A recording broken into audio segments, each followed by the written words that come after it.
Trump never expected this ending. What was supposed to be a triumphant story of rescue patriotism and political theater has instead turned into a cautionary tale. Imagine the scene: families of white South African farmers, once surrounded by the wide horizons of fertile land boarding flights with nothing but luggage and hope. They had been promised homes, jobs, and security in America, the safe haven that Donald Trump declared he would provide.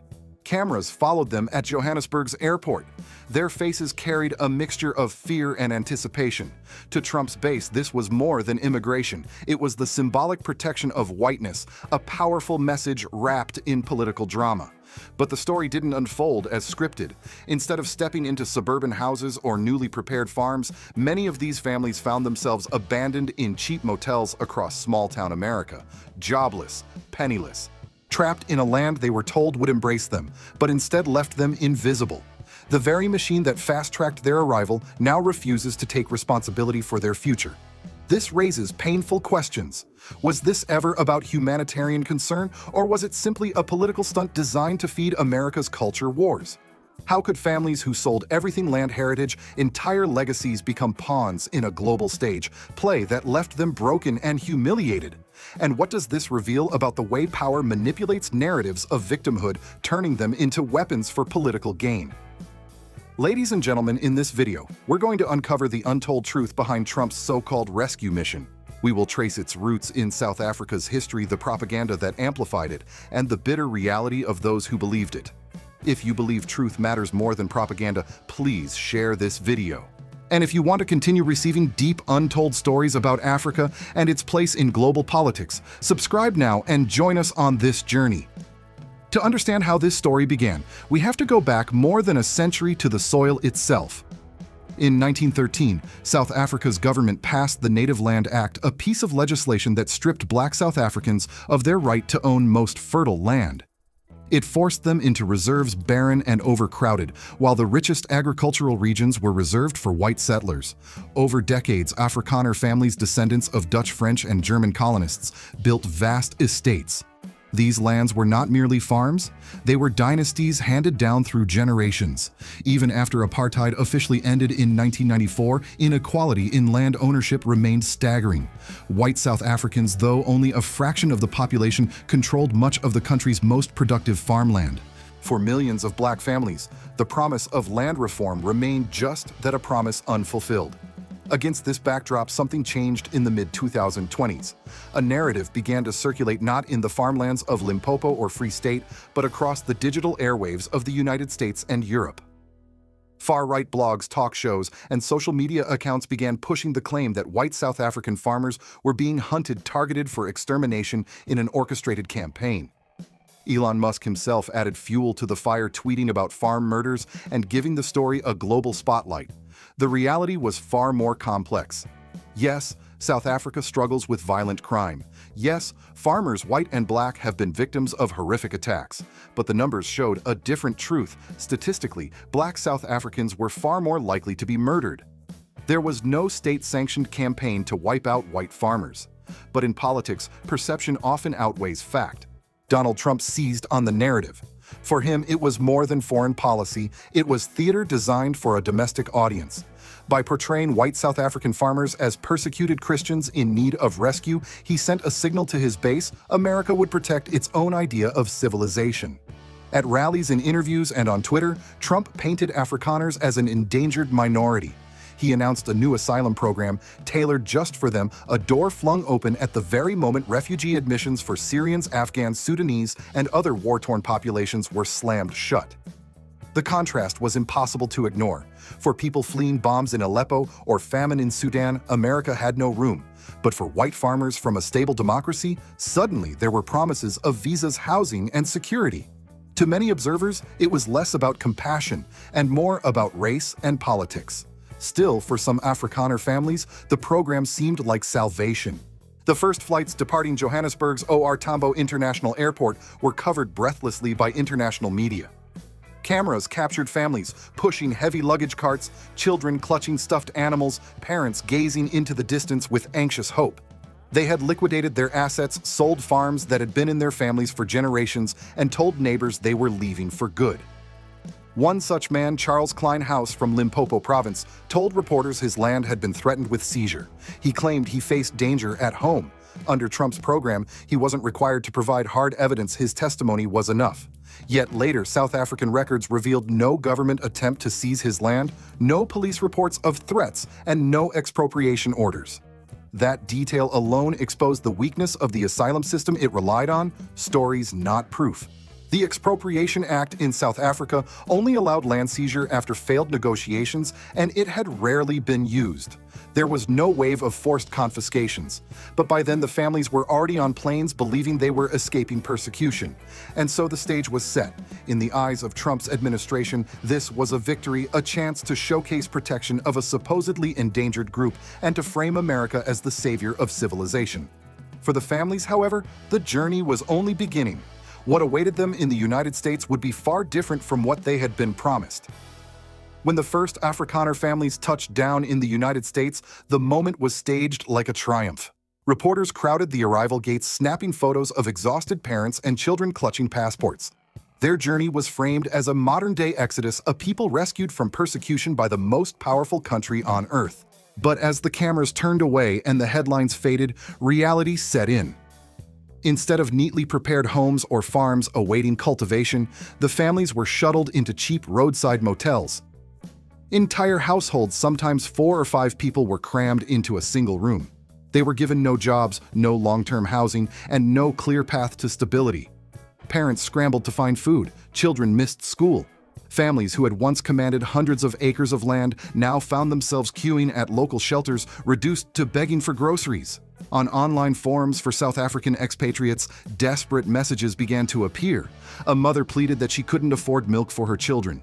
A father wrote that his family of 5 had been living off donated canned food for weeks. Some admitted openly that they regretted coming at all, but returning home was nearly impossible. Most had sold their farms, closed their businesses, and severed ties. To go back would mean not only financial ruin, but also public humiliation, admitting that the persecution claims they had broadcast were exaggerated, even false. One case stood out: Charles Klein House, who told the press in Limpopo that his land was under siege. Yet South African government records showed no evidence of threat seizures or expropriation. For him and others, the truth was devastating. They had gambled everything on a promise that crumbled the moment they arrived. Pride now trapped them as much as circumstance. To admit they had been pawns would mean acknowledging their complicity in the political stunt. And make no mistake, this was political theater. Trump's administration had rolled out the red carpet for Afrikaners. At the same time, it was slamming the door on refugees from Syria, Afghanistan, and Sudan. The contrast could not have been sharper. Brown and black families fleeing war were told no, while white families from a relatively stable democracy were ushered in with promises of protection. To critics, this was proof of racial hypocrisy at the heart of U.S. immigration policy. Back in South Africa, reactions ranged from disbelief to outright mockery. Jonathan Jansen, a respected academic, called the program a slap in the face to black South Africans who had suffered genuine dispossession under apartheid. For many who had lived through systemic exclusion, the idea that Afrikaners, the historical beneficiaries of apartheid, were now being cast as its victims was absurd. Newspapers ran biting editorials, social media filled with sarcastic posts. So the masters of land theft are now the persecuted. History has a dark sense of humor. In the United States, too, skepticism grew. Human rights observers highlighted the lack of credible evidence behind the claims of persecution. Analysts pointed out that the asylum process for Afrikaners was expedited based on personal testimony, while thousands of legitimate asylum seekers languished in detention centers or were turned away at the border. To many Americans, this wasn't about saving lives. It was about feeding a narrative of white victimhood to energize Trump's political base. And yet, for the families stranded in motel rooms, politics offered little comfort. Their suffering was real. Parents watched as savings evaporated. Some took menial jobs they would never have considered: back home cleaning offices, mowing lawns, working night shifts as security guards. For people who once represented South Africa's landowning elite, the fall was not only economic but deeply psychological. They were no longer privileged landowners, but anonymous immigrants struggling to survive in a country that quickly forgot about them. This was the turning point, the climax of the story. What began with television cameras and triumphant rhetoric collapsed into silence and shame. The Afrikaner families had been promised safety and prosperity, but instead they became living proof of a larger hypocrisy that this asylum program was never truly about rescue. It was about propaganda. The consequences of Trump's rescue mission did not stop at the motel doors. They rippled outward across the lives of the Afrikaner families themselves, the society they left behind in South Africa, and the politics of the United States. Each layer revealed deeper wounds. For the families who took the gamble, life became a cruel paradox. On paper, they were asylum recipients protected under U.S. law. In reality, they were stranded. To remain meant enduring poverty, isolation, and a future without dignity. To return meant acknowledging that their persecution claims had been exaggerated or fabricated, something that could expose them to charges of fraud in the United States and humiliation back home. Many were locked into a psychological prison of pride. Having declared themselves victims of persecution, they could not simply reappear in South Africa as failed opportunists. For the children, the toll was especially harsh. Pulled from schools in South Africa, they were left adrift in the U.S., struggling to adapt in underfunded public classrooms while their parents searched for low-wage work. An entire generation was caught in the fallout of a political spectacle they never chose. Back in South Africa, the asylum program was viewed with contempt. Here was a group that had historically benefited from apartheid's theft of land, now rebranded on the global stage as its victims. Black South Africans still waiting for meaningful land reform watched the drama unfold with disbelief. The irony was too sharp to ignore. Those who once excluded millions from fertile land were now being presented as the dispossessed. Scholars like Jonathan Jansen argued that the policy was not just misguided but insulting. It undermined genuine struggles for justice by elevating a false narrative of white victimhood. Politically, it fueled resentment and deepened mistrust. Many South Africans began to see the U.S. less as a neutral global player and more as a partisan actor willing to distort history for its own domestic agendas. The credibility of American foreign policy in the region took a hit. In Washington, the asylum program revealed the double standards baked into immigration politics. At the very moment the administration slashed refugee quotas for war-torn nations, turning away desperate families from Syria, Sudan, and Afghanistan, it opened a special fast-track lane for white farmers from a functioning democracy. The message was unmistakable. Compassion had a color. For Trump's base, the program reinforced a powerful story that whiteness itself was under siege globally, and America had a duty to defend it. But for critics, it was blatant hypocrisy. It exposed how immigration policy could be weaponized not to protect the vulnerable, but to perform a cultural script that played well in rallies and campaign ads. The fallout was not confined to rhetoric. Advocacy groups pointed to the Afrikaner asylum as evidence that the system was broken, more responsive to political theater than to humanitarian need. Diplomats in Pretoria bristled at the insinuation that their government was unable to protect its citizens, calling the program a fabrication designed to score political points abroad. The episode strained U.S.-South Africa relations, creating tension at a time when Washington was already struggling to maintain influence on a continent increasingly skeptical of Western intentions. In the end, the consequences were layered but connected. For Afrikaner families, it was the loss of dignity and future. For South Africa, it was insult and division. For the United States, it was the exposure of racialized hypocrisy in its immigration system. What had been sold as rescue revealed itself as exploitation, and those who paid the price were the very people it claimed to save. From Washington to Pretoria, the Afrikaner asylum program became a mirror reflecting uncomfortable truths about race politics and the way narratives are weaponized in the modern world. In the United States, this policy was less about South Africa and more about America itself. By creating a program specifically for white farmers, Trump crafted a story that resonated with his political base, a vision of whiteness under siege not just at home, but globally. This was political theater at its purest. The plight of Afrikaners was not measured against statistics or verified evidence, but against the emotional needs of an American audience already primed for grievance. Critics in the U.S. quickly pointed out the hypocrisy. Refugee caps for war-torn nations were slashed. Families from Afghanistan and Syria fleeing bombs and famine were turned away. Yet for Afrikaners, a fast-track door swung open. The message was unmistakable. Compassion was selective, tied not to suffering, but to skin color and political usefulness. For many Americans, this policy exposed the fragility of their immigration system, revealing how easily it could be bent to partisan theater. Internationally, the program sparked outrage. In South Africa, it was seen as a cruel inversion of reality. Afrikaners who for centuries had benefited from the dispossession of black South Africans were suddenly cast on the world stage as persecuted victims. Commentators asked how could those who once controlled the land, the banks, and the levers of state power now claim the mantle of the oppressed. To many, this was an insult not just to history, but to the ongoing struggles for justice and reform in South Africa today. The policy also strained diplomatic ties. South African officials rejected the insinuation that their state could not protect its citizens. Editorials mocked the United States for falling for a narrative built more on ideology than fact. For black South Africans still waiting for land redistribution, the message from America was clear: your suffering is invisible, while the discomfort of former beneficiaries of apartheid is headline news. Beyond the US and South Africa, the asylum program resonated globally. It became an example of how powerful nations manipulate stories of victimhood to serve domestic politics. To countries in the global South, it was proof of Western double standards. Leaders in Africa and Asia noted how easily America could bend facts to reinforce its internal culture wars.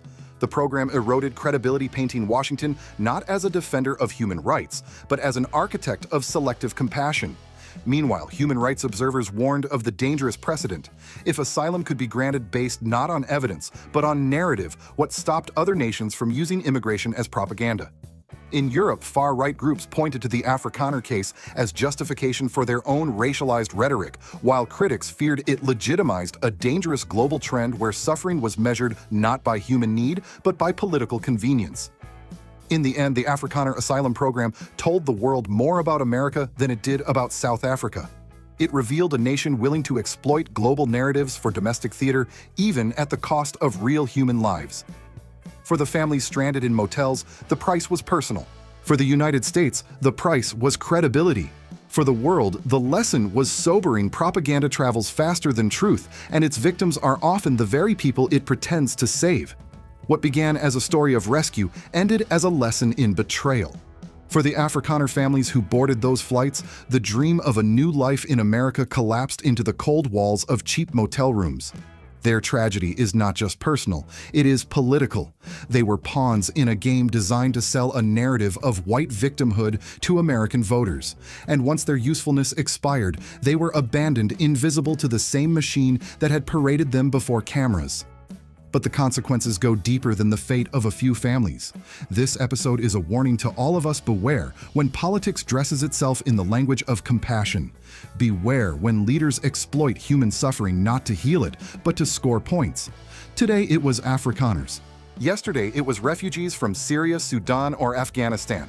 Tomorrow it could be anyone, any community whose pain can be molded into propaganda. For South Africans, the insult cut especially deep. Those who lived through apartheid know the true meaning of dispossession. To see the historical beneficiaries of that system rebranded as persecuted victims on the world stage was not just ironic, it was cruel. And for the rest of Africa, this story is a reminder that global powers will not hesitate to manipulate the continent's realities to serve their own politics. This is where we must ask ourselves the hard questions. Do we still believe that leaders act out of genuine concern, or are we ready to accept that narratives are crafted to manipulate emotions? Do you think the Afrikaner families were true victims, or were they complicit in a political stunt that turned against them? And looking beyond this story, when we see headlines about Africa or about any vulnerable people, can we afford to take them at face value? Or must we dig deeper, question harder, and demand the truth?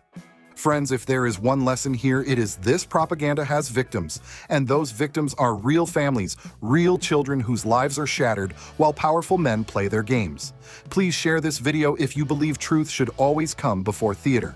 Comment below, were these families betrayed, or were they simply blinded by their own privilege? And subscribe to our channel if you want to hear more untold stories about Africa, about leaders like President Ibrahim Traoré of Burkina Faso, and about the global struggles for sovereignty and dignity. Because the world deserves the truth. And truth, my friends, is more powerful than propaganda.